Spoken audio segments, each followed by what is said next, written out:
Wala ka bang napapansin sa iyong mga kapaligiran?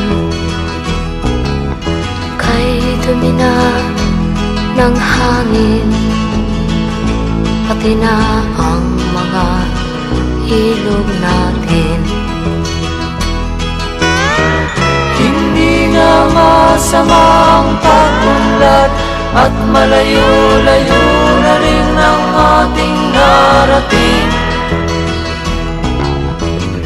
Ngunit masdan mo ang tubig sa dagat, dati kulay asul, ngayon'y naging itim.